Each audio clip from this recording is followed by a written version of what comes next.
Hello दोस्तों, आप लोग का स्वागत है मेरे चैनल पे। तो एक बार प्रेम से बोलिए जय माता दी। दोस्तों, आज हम पढ़ेंगे श्री दुर्गा सप्तशती का 5वां अध्याय। इस प्रकार है। इस उत्तर चरित्र के ऋषि रुद्र देवता महासरस्वती अनुष्टम छंद भीमा शक्ति भ्रामरी बीज सूर्य तत्व तथा साम्य स्वरूप है। महासरस्वती की प्रसन्नता के लिए उत्तर चरित्र के पाठ में इसके विनियोग का विधान है। जिनके कर कमलों में घंटा सूल हल शंख मूसल चक्र और धनुष बाण है। जिनके शरीर की दीप्ति सारथी चंद्र के समान सुंदर है। जो त्रैलोक्य की आधारभूता और शुंभ निशुंभ आदि दैत्यों का संहार करने वाली है। उन गौरी देवी के शरीर से उत्पन्न महासरस्वती देवी का मैं निरंतर स्मरण करता हूँ। प्राचीन काल में शुंभ और निशुंभ नामक दानवों ने अपने बल के मद में चूर होकर इंद्र के हाथ से त्रैलोक का राज्य एवं यज्ञ भाग छीन कर अधिकृत कर लिया था। वे ही दोनों राक्षस सूर्य चंद्र कुबेर यम वरुण आदि देवों के अधिकार भी भोगने लगे। वायु और अग्नि का कार्य भी वे दोनों ही करने लगे। उन दोनों दानवों ने सभी देवों को पराजित अपमानित तथा राज्य च्युत करने उन्हें स्वर्ग से बाहर खदेड़ दिया।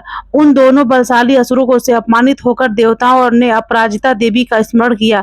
उन लोगों ने सोचा कि जगदम्बा ने हम लोगों को प्रसन्न होकर वर प्रदान किया था कि संकटापन्न स्थिति में तुम्हारे स्मरण से मैं तुम्हें संकट मुक्त कर दूंगी। ऐसा निश्चय करके देवता लोग गिरिराज हिमालय पर्वत पर जाकर भगवती विष्णु माया की स्तुति करने लगे। देवताओं ने कहा, हे देवी को नमस्कार कर। महादेवी शिवा को हमारा सदैव नमस्कार है। प्रकीर्ति एवं भद्रा को प्रणाम है। नियम पूर्वक जगदम्बा को हम लोग प्रणाम करते हैं। रौद्र नित्या गौरी एवं धात्री को बारंबार नमस्कार है। ज्योत्सनामयी चंद्र रूपड़ी एवं सुख स्वरूपड़ी देवी को सदैव नमस्कार है। शरण में आगतों की कल्याणकारिणी वृद्धि एवं सिद्ध रूपड़ी देवी को हमारा बारंबार प्रणाम है। नैऋषिति राजसों की लक्ष्मी राजाओं की लक्ष्मी तथा सर्वाणी स्वरूपा जगत जननी को हम प्रणाम करते हैं। दुर्गा संकट हारणी सर्व सारभूता सर्वकारिणी ख्याति कृष्णा और धूम्रा देवी को मेरा सतत प्रणाम है। अत्यंत सौम्या अत्यंत रौद्रा देवी को हम बारंबार प्रणाम करते हैं। जगत के धारभूता कृति देवी को पुनः पुनः हमारा प्रणाम है। सब प्राणियों में विष्णु माया के नाम से कही जाने वाली देवी को मेरा सतत नमस्कार है। सभी प्राणियों में चेतना कहलाने वाली देवी को मेरा अभिवादन। सभी जीवों में बुद्धि रूप से निवास करने वाली देवी को मेरा बार बार प्रणाम है। सभी प्राणियों में निद्रा रूप में स्थित देवी को मेरा प्रणाम है। समस्त जीवों में सुधाग्नि रूप से विद्यमान देवी को मेरा प्रणाम है। सभी जीवों में छाया रूप से स्थित सभी प्राणियों में शक्ति रूप से स्थित सभी जीवों में तृष्णा रूप से स्थित सभी जीवों में क्षमा रूप से विद्यमान देवी को मेरा पुनः पुनः प्रणाम है। जो देवी सभी जीवों में जाति रूप से स्थित लज्जा रूप से स्थित तथा शांति रूप से स्थित है उन देवी को मेरा बारंबार अभिवादन है। सभी प्राणियों में श्रद्धा रूप से तथा कांति रूप से स्थित देवी को मेरा नमस्कार है।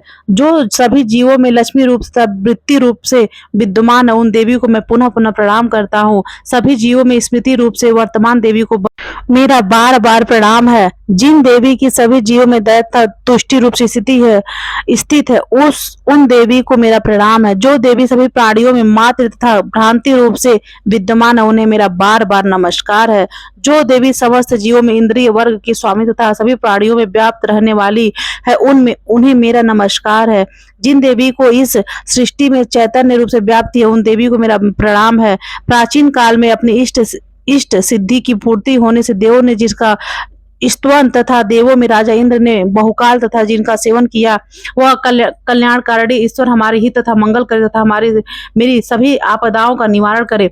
जिन परमेश्वरी को हम सब देवगढ़ दैत्यों द्वारा त्रस्त हो इस समय प्रणाम करते हैं तथा जो भक्ति युक्त चित्त वाले पुरुषों के स्मरण करने से समस्त संकट को तत्काल टाल देती है, वे जगदम्बा हमारे संकट को नष्ट करे।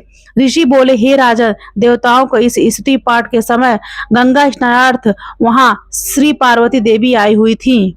उन सुंदर भ्रुकुटी वाली भगवती पार्वती ने देवताओं से प्रश्न किया, आप लोग यहाँ किसकी स्तुति कर रहे हैं? तब उन्हीं के शरीर कोश से उत्पन्न हुई शिवा देवी ने कहा, युद्ध में निशुंभ दैत्य से पराजित तथा शुंभ से अपमानित होकर ये समस्त देवता मेरी ही स्तुति कर रहे हैं। पार्वती जी ने शरीर कोश से अंबिका देवी की उत्पत्ति हुई थी, इसलिए वे इस त्रैलोक में कौशिकी नाम से संबोधित की जाती है। कौशिकी की उत्पत्ति के बाद पार्वती देवी का शरीर काले रंग में परिवर्तित हो गया। एतदर्थ वे हिमालय पर रहने वाली कालिका देवी के नाम से प्रसिद्ध हुई। इसके पश्चात वहां शुंभ निशुंभ के नित्य चंड मुंड से ने आकर परम मनोमुग्धधारी रूप वाली अंबिका देवी को देखा। देवी को देखकर वे शुंभदानों के पास जाकर बोले, महाराज, मैंने हिमालय पर एक अत्यंत रूपवती स्त्री देखी है जिसकी कांति हिमालय से उद्भासित हो रहा है। वैसा अनिद्य रूप कभी किसी ने नहीं देखा होगा। हे असुराधिप, आप पता लगाइए कि वह कौन है और उसे ग्रहण कर लीजिए। उस स्त्री रत्न से समस्त अंग बहुत ही कमनी है और अपने अंगों की आभा से समस्त दिशाओं को आलोकित कर रही है। हे दैत्यराज, अभी तक वह हिमालय पर ही वर्तमान है, आप उसे चलकर देख सकते हैं। हे प्रभु, इस समय आपके गृह संसार के सभी रत्न, घोड़े, हाथी या सुशोभित हो रहे हैं। हाथियों में रावत, वृक्षों में परिजात तथा घोड़ों में उच्च श्रवा तो आपने ही इंद्र से छीन लिया है। हंसों से जूता हुआ ब्रह्मा जी का यह रत्न जड़ित अद्भुत विमान अब आपके यहाँ पड़ा हुआ है। महापद्य नाम कुबेर की निधि छीनकर आपने हस्तगत कर लिया है। केसरों सुशोभित कंजलिकिनी नाम की माला समुद्र ने आपको अर्पित कर दी है, जिसके कमल कभी भी नहीं कुमलाते और सदा हरे भरे रहते हैं। सोना बरसाने वाली वरुण देव का छत्र भी आपके घर में सुशोभित है तथा प्रजापति का यह उत्तर व्रत भी आपके पास उपलब्ध। हे दैत्येश्वर, मृत्यु की उत्तराक्रांतिदा नामक शक्ति भी आपने अपने अधिकार में कर ली है तथा वरुण का पास और समुद्र गर्भ के अनेकों रत्न आपके अनुज निशुंभ के पास है। अग्नि ने स्वतः शुद्ध किए हुए 2 वस्त्र आपको अर्पित किए हैं। हे दैत्यराज, इस प्रकार आपने समस्त रत्नों का संग्रह कर लिया है, फिर भी यह स्त्रियों में रत्नमयी देवी को आपने क्यों छोड़ रखा है? इसे भी आप अपने अधिकार में कर लीजिए। ऋषि ने कहा, चंड मुंड के मुख से ऐसी बात सुनकर शुंभ ने अपने महादैत्य सुग्रीव को दूत बनाकर देवी के पास संदेश कहलाने के लिए भेज दिया।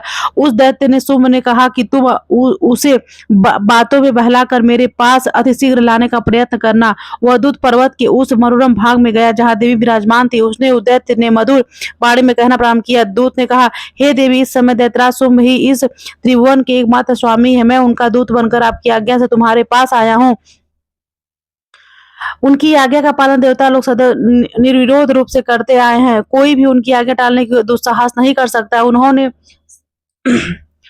उन्होंने समस्त देवों पर विजय प्राप्त की और तुम्हारे लिए जो संदेश दिया है उसे दत्तचित्त होकर सुनो। समस्त विश्व में अधीनस्थ देवता भी मेरी आज्ञा पालन करते हैं। संपूर्ण यज्ञांशों को मैं ही भिन्न भिन्न रूपों में ग्रहण करता हूँ। तीनों लोकों के श्रेष्ठ रत्न सभी मेरे अधिकार में है। देवराज इंद्र का वाहन श्रेष्ठ रत्न ऐरावत नाम का हाथी मेरे पास है। क्षीर सागर के मंथन काल में उत्पन्न असुरत्न उच्च श्रवा को अब देवताओं ने मुझे अर्पित कर दिया है। हे सुंदरी, इस पदार्थों के अतिरिक्त और भी जितने अमूल्य रत्न या पदार्थ देव गंधर्वों के नागों के अधिकार में थे, वे सब अब मेरे पास उपलब्ध हैं। हे देवी, हम लोग तुम्हें स्त्रियों के में रत्न मानते हैं, अतएव तुम हमारे पास आओ, क्योंकि उन अधिकृत रत्नों का उपभोग करने वाला एकमात्र मैं ही हूँ। हे चंचल सुंदरी, तुम मेरे या मेरे भाई पराक्रमी निशुंभ के पास रहकर दुर्लभ सुखों का उपभोग करो, क्योंकि तुम रत्न स्वरूपणी हो। मेरा वरण करके तुम अतुल संपत्ति या ऐश्वर्य की उत्तराधिकारिणी बनोगी। अपनी बुद्धि से ऐसा विचार तुम कर तुम मेरी पत्नी बनना स्वीकार करोगी।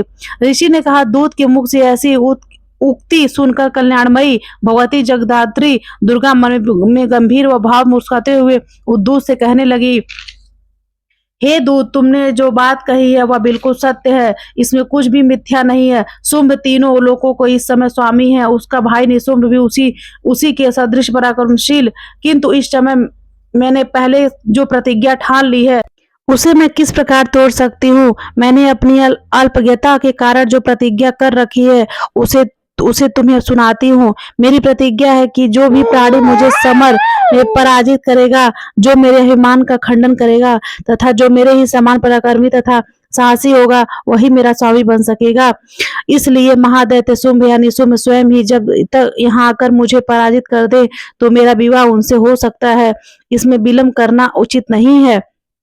दूत ने कहा, हे देवी, तुम मेरे सामने ऐसी अभिमानपूर्ण बातें ना करो। इस ब्रह्मांड में ऐसा कौन है जो शुंभ निशुंभ के सामने खड़ा होने का साहस कर सके? अन्य निम्न कोटि के दैत्यों के सामने भी हमारे देवता मिलकर युद्ध के में पार नहीं पा सकते हैं। तुम अकेली ही स्त्री होकर क्या कर सकती हो? जिन शुंभ आदि महाप्रकर्मी दैत्यों के आगे इंद्र आदि देवता भी भय के कारण युद्ध विमुख हो गए, उनके सामने तुम अकेली स्त्री कैसे जा सकती हो?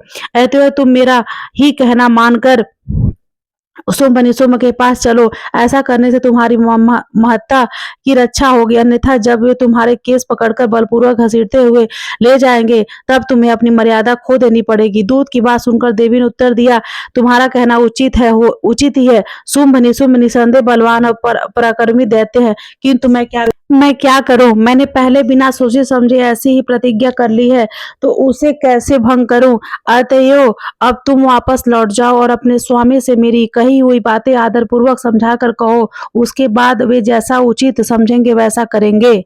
जय माता दी।